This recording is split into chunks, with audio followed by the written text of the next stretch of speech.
Hi everyone, my name is Amit Kumar. Welcome back to my YouTube channel. इस video में हम जिस टॉपिक को डिस्कस करने वाले हैं वो है पिवट टेबल। ये एक काफ़ी इम्पॉर्टेंट टॉपिक है क्योंकि most of the time interviews जब आप एक्सेल का देते हो उसमें भी पिवट टेबल से रिलेटेड आपके पास क्वेश्चंस ज़रूर होते हैं। और जब आप डैशबोर्ड क्रिएट करते हो या फिर आप अपनी डे टू डे की एक्टिविटीज़ करते हो तो वहाँ पर भी आप पिवट टेबल का यूज़ ज़रूर करते हो। एंड इस वीडियो में हम पिवट टेबल को डिटेल में समझने वाले हैं। तो चलिए इस वीडियो को स्टार्ट करते हैं।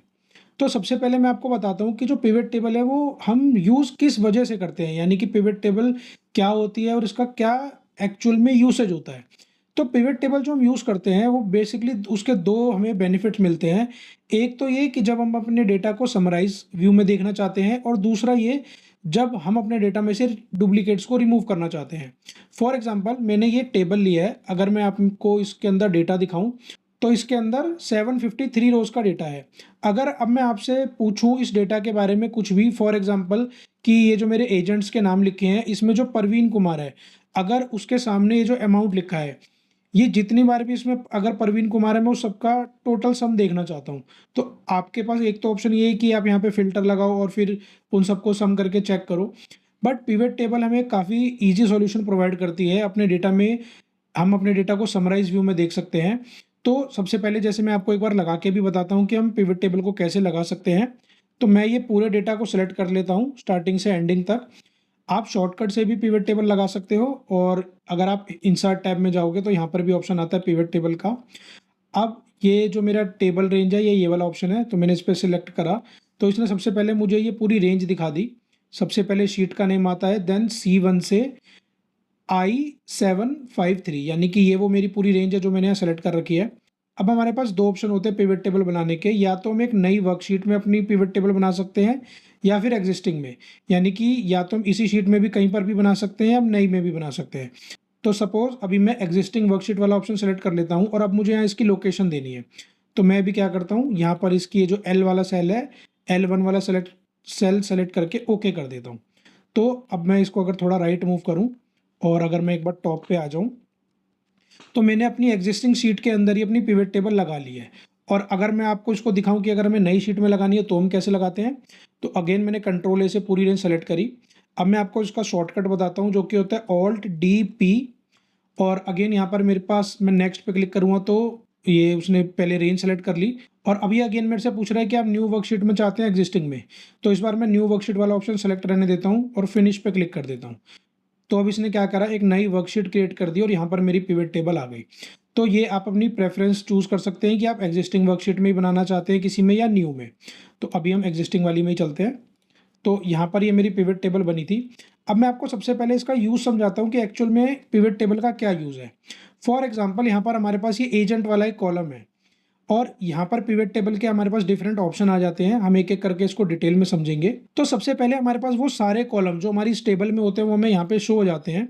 और अगर सपोज मैं इस एजेंट वाले कॉलम को उठाकर रोज पे रख देता हूँ, तो अब ये क्या करेगा, जो कि मैंने आपको अपने पिवट टेबल का यहाँ पे रीज़न भी बताया था कि हम क्यों यूज़ करते हैं, रिमूव डुप्लीकेट्स। तो इसने क्या करा, एजेंट वाले कॉलम में जितनी भी यूनिक वैल्यूज़ थी वो मुझे यहाँ पर दे दी। यानी कि एक तरह से इसने मुझे मेरे कंप्लीट डेटा की समरी दे दी कि मेरे पास ये टोटल यूनिक नेम है। और अब सपोज अगर मैं इस अमाउंट कॉलम का सम करना चाहता हूँ कि परवीन कुमार यहाँ पर जितनी बार भी लिखा है उसके सामने जो भी अमाउंट कॉलम है उसका मुझे यहाँ सम मिल जाए, तो मैं क्या करूँगा, ये जो अमाउंट वाला कॉलम है इसको उठा के वैल्यूज़ में रख दूंगा। तो अब इसने मुझे क्या करा, ये सारे नेम दे दिए और उनके सामने सम ऑफ अमाउंट दे दिया। अब हम एक बार अपने पिवट टेबल के ऑप्शंस को समझते हैं। क्योंकि मुझे ये जो एजेंट थे ये सारे रो में चाहिए थे, इसलिए मैंने इस एजेंट को उठा के रो में रखा। अगर सपोज मैं इसे कॉलम में रख दूं तो अब आप देखोगे कि ये जो सारे नेम थे ये मेरे को कॉलम वाइज मिल गए। तो ये सबसे पहले आपको चूज करना है कि जो आप डेटा चाहते हो वो आप रो वाइज देखना चाहते हो या कॉलम वाइज। तो अगर आप रो वाइज देखना चाहते हो तो आप उसे रो में ड्रैग करके ड्रॉप कर दो, और कॉलम वाइज देखना चाहते हो तो यहाँ पे। और फिर हम जो भी न्यूमेरिक कॉलम होता है जिसपे हम काउंट, सम, मिन, मैक्स परफॉर्म करना चाहते हैं, वो हम ये जो वैल्यू वाला बॉक्स होता है इसके अंदर ड्रॉप कर देते हैं। क्योंकि अमाउंट का मुझे सम चाहिए था तो मैंने यहाँ पे ड्रॉप कर दिया। मोस्टली आप जो भी कॉलम यहाँ पे ड्रॉप करोगे सबसे पहले आपको उसका सम ही दिखेगा। बट आप यहाँ पे क्लिक करके और यहाँ पर ऑप्शन आता है वैल्यू फील्ड सेटिंग का। अब यहाँ पे जाके इसको चेंज भी कर सकते हो कि आपको सम चाहिए, काउंट चाहिए, एवरेज, मिन, मैक्स। तो सपोज अगर मैं काउंट वाला ऑप्शन सेलेक्ट करके ओके करूँगा तो अब मुझे ये काउंट दिखा देगा कि यहाँ पर जो एजेंट अभी है वो 1 बार है, अभिषेक कुमार 147 बार है, अनूप 1 बार है, तो इसलिए अब इसने मुझे इसका काउंट दिखा दिया। तो यहाँ से हम चेंज कर सकते हैं कि हम काउंट देखना चाहते हैं सम, तो अगेन अभी मैं इसको सम कर देता हूँ। तो ये तो था हमारा एक तरीके से जिसके अंदर हम अपने कॉलम्स को कैसे कहाँ पर हमें लेके जाना है हम वो डिसाइड करते हैं। और अगर आप इसे हटाना चाहते हो तो मैं इसे यहाँ से हटा के वापस ऊपर छोड़ दूंगा, तो ये पिवट टेबल में से हट जाएगा। तो और एक और चीज़, अभी यहाँ पर हमारे पास कम कॉलम है तो हम उसे यहाँ देख पा रहे हैं, बट सपोज अगर आपके पास बहुत ज़्यादा कॉलम है तो आप ये जो सेटिंग वाला बटन है, यहाँ पर ड्रॉप डाउन है, आप इस पर सेलेक्ट करके ये जो आ रहा है field section and area section side by side, आप इस पर क्लिक करोगे तो अब जो आपके कॉलम के नेम्स है वो यहाँ पे आ जाएंगे। तो अगर आपके पास ज़्यादा कॉलम का नेम है तो आप ये वाला लेआउट चूज कर सकते हो, तो यहाँ पे आपको इजीली आपके कॉलम के नेम विजिबल हो जाएंगे और वो जो 4 बॉक्सेस थे वो अब यहाँ पर आपको वर्टिकली शो हो जाएंगे। तो ये आपकी प्रेफरेंस है अगेन कि आप कौन सा लेआउट चूज करना चाहते हो। तो सपोज जैसे हमने पहले एजेंट लिया था, अब हम क्या करते हैं, अब ये जो हमारे पास ऑप्शन है ब्रांच का या फिर अकाउंट टाइप का, अब हम यहाँ पे अकाउंट टाइप लेते हैं। तो पहले मैं क्या करता हूँ, अकाउंट टाइप को एक बार रो में ड्रैग करता हूँ। तो अब अगेन इसने क्या करा, ये जो मेरे पास अकाउंट टाइप थे इसकी जो भी यूनिक वैल्यू थी इसने वो मुझे यहाँ पर दे दी। अगर आप देखना चाहते हो कि अकाउंट टाइप में यही वाली वैल्यूज़ हैं तो आप इस पर फिल्टर लगा के भी चेक कर सकते हो, इसके अंदर यही 4 वैल्यू यूनिक है जो हमें यहाँ पर मिल गई। अब मैं चाहता हूँ कि ये जो मेरा डेटा है, अब मैं अकाउंट टाइप वाइज अपने इस अमाउंट का टोटल चाहता हूँ। तो अगेन मैं अब क्या करूँगा, ये जो मेरा अमाउंट है इसको मैं वैल्यूज़ वाले बॉक्स में ड्रॉप कर दूंगा। तो अब मुझे अकाउंट टाइप वाइज मेरे जो अमाउंट का सम था वो मिल गया। बट अब मैं एक और चीज़ चाहता हूँ कि मैं अब ब्रांच भी देखना चाहता हूँ, और मैं चाहता हूँ कि जो मेरी ब्रांच है वो कॉलम वाइज आ जाए। तो मैं क्या करूँगा, मैं इस ब्रांच को यहाँ से ड्रैग करके कॉलम में ड्रॉप कर दूंगा। तो अब यानी कि क्या हुआ, ये जो मेरा CD वाला अकाउंट टाइप था इसमें सेंट्रल का जो सम ऑफ अमाउंट है वो ये है, नॉर्थ का ये है, वेस्ट साइड का ये है और इनका ग्रैंड टोटल ये है। ऐसे ही ये जो मेरा सेकंड टाइप है, थर्ड टाइप है, फोर्थ टाइप है, अब मैंने इसको फर्दर कैटेगराइज कर दिया ब्रांच वाइज। तो हम इस तरीके से भी कर सकते हैं। और सपोज आप दोनों को ही रो वाइज देखना चाहते हो, यानी कि आप चाहते हो कि सबसे पहले अकाउंट टाइप आए और फिर ब्रांच भी रो वाइज आए, तो मैं इसको यहाँ से उठा के रोज में ड्रॉप कर दूंगा। तो यानी कि अब हमने दोनों रो वाइज मिल गया। अभी हो सकता है आपको देखने में थोड़ा अलग लगे, तो उसके लिए हम क्या कर सकते हैं, हम डिज़ाइन टैब में जाके ये जो हमारा रिपोर्ट लेआउट का ऑप्शन होता है इसके अंदर अगर आप जो ये वाला ऑप्शन है शो इन टेबुलर फॉर्म, आप जैसे ही सिलेक्ट करोगे तो अब आपके जो डिफरेंट कॉलम्स थे वो अलग अलग कॉलम में आ गए। ये आपका अकाउंट टाइप बन गया और ये आपका ब्रांच बन गया और ये उसका सम ऑफ अमाउंट बन गया। अब हमारे पास इसके अंदर भी डिफरेंट ऑप्शन होते हैं। फॉर एग्जांपल कई बार हमारे पास ऐसी रिक्वायरमेंट आती है जब हम अपना डैशबोर्ड बनाते हैं, जैसे अभी ये जो CD है वो इन तीनों के लिए है, ऐसे ही जो चेकिंग है वो इन तीनों के लिए है। तो बट हम क्या चाहते हैं, ये जो ब्लैंक रोज है यहाँ पर भी ये जो हमारा CD है ये फिल हो जाए।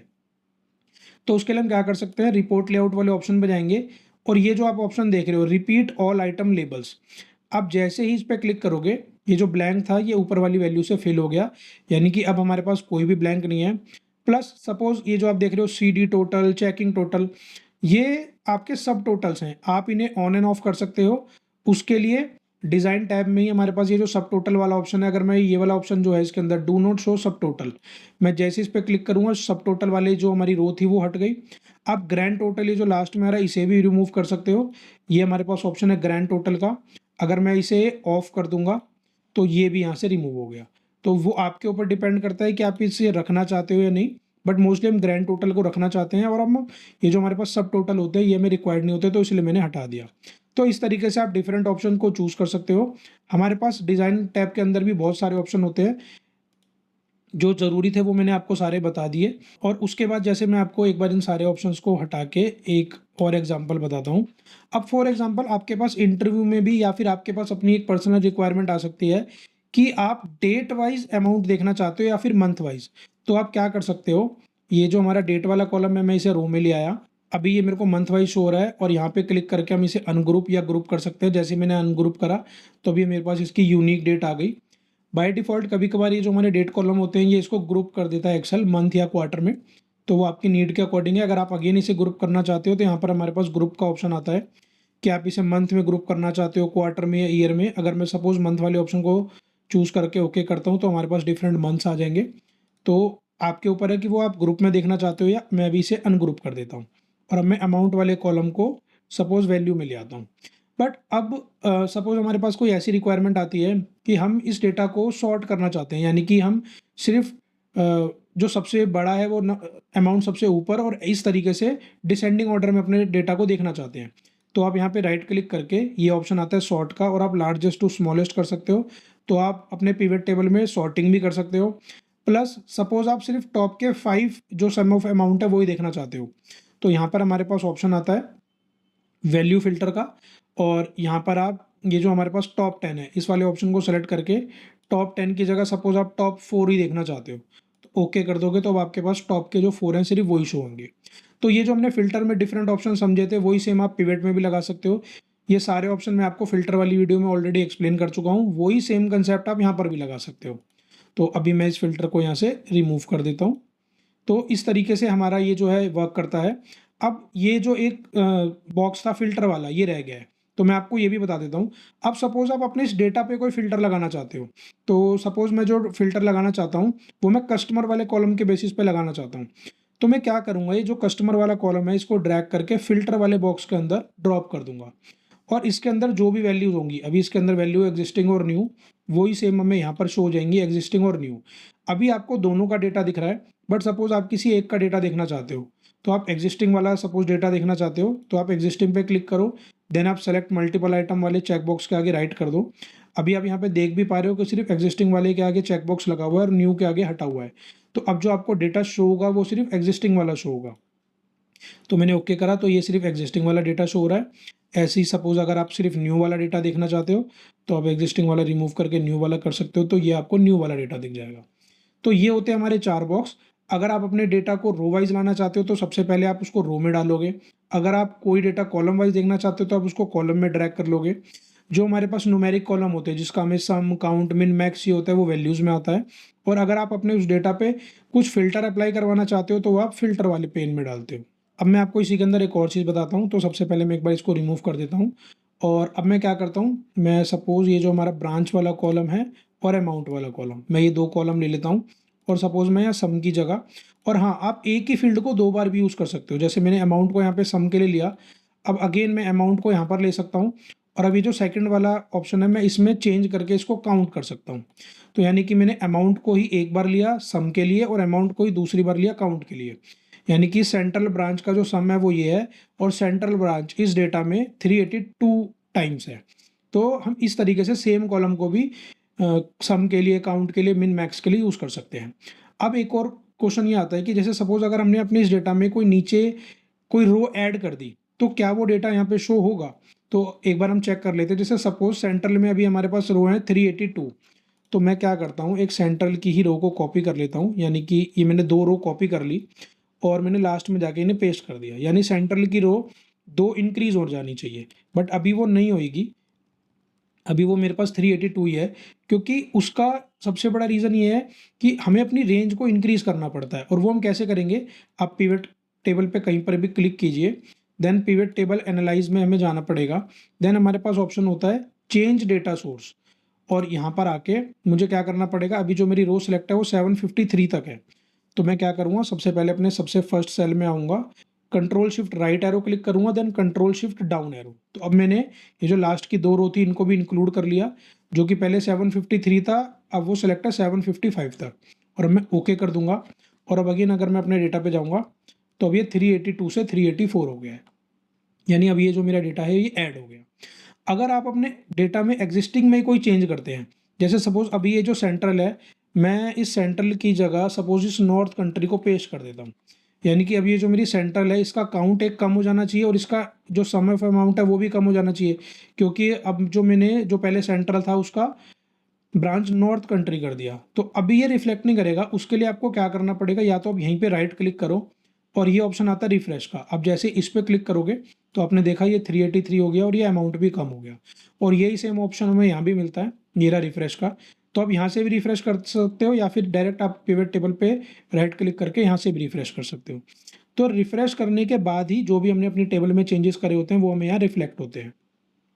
और सपोज़ आपने अगर कोई कॉलम इंक्लूड कर दिया, तो सपोज़ मैं एक ये अमाउंट वाला कॉलम यहाँ पे अगेन दोबारा पेस्ट कर देता हूँ, और मैं इसका यहाँ पे नाम रख देता हूँ काउंट, और अब ये हमें अपनी पिवट टेबल के अंदर शो नहीं होएगा, क्यों? क्योंकि अगेन अब हमें अपनी रेंज को इंक्रीज़ करना पड़ेगा, तो उसके लिए अगेन हमें यहाँ पर जाना पड़ेगा, चेंज डेटा सोर्स, और अब हमें ये जो हमारी रेंज थी इसको दोबारा फर्स्ट सेल सबसे ऊपर जो फर्स्ट कॉलम की हेडर है मैंने उसको सेलेक्ट करा, control shift right arrow, control shift down arrow, और अब मैंने ओके कर दिया। तो अब आपने देखा यहाँ पर भी मुझे काउंट शो हो गया, और अब मैं इस काउंट कॉलम को चाहूँ तो अपने यहाँ पर कहीं पर भी यूज़ भी कर सकता हूँ। तो ये मैंने यहाँ पर इसे यूज़ भी कर लिया। तो इस तरीके से अगर हम अपने पिवट टेबल के अंदर कोई रो ऐड करते हैं या कोई कॉलम ऐड करते हैं तो जस्ट हमें उसकी रेंज चेंज करनी पड़ती है। सेम कंसेप्ट अप्लाई होता है अगर आप कोई डेटा डिलीट भी कर देते हो। तो फॉर एग्जांपल अगर मैं ये जो आप देख रहे हो लास्ट की कुछ रोज़, मैं इसको सेलेक्ट करके डिलीट कर देता हूँ। तो क्योंकि मैंने डिलीट करा है, तो आप सिर्फ अगर यहाँ पे आके रिफ्रेश परफॉर्म करोगे तो ये आपको शो हो जाएगा, जो भी आपके चेंजेस हैं ये चेंज हो गए। तो अगर ऐड के केस में हमें अपनी रेंज को इंक्रीज़ करना होता है, चाहे हम रो ऐड करें, चाहे कॉलम ऐड करें, बट हाँ, अगर आप कुछ डिलीट कर रहे हो, तो उस केस में आप सिर्फ रिफ्रेश करोगे तो वो चेंजेस आपको यहाँ पे रिफ्लेक्ट हो जाएँगे। तो ये था हमारा पिवट टेबल, जिसके अंदर मैंने आपको डिटेल में समझाया जितने भी ऑप्शंस इंपॉर्टेंट होते हैं, और ये जो हमारे इसमें डिफरेंट लेआउट्स होते हैं, और जितने भी हमारे पास डिफरेंट बॉक्सेस होते हैं उनका क्या मीनिंग होता है। बट स्टिल अगर आपके कोई डाउट्स हैं तो आप मेरे से कमेंट में पूछ सकते हैं। मैं डेफिनेटली ट्राई करूँगा आपको हेल्प करने के लिए। तो आई होप आपको ये वीडियो पसंद आई हो। तो इस वीडियो के लिए इतना ही, अब हम मिलते हैं नेक्स्ट वीडियो में।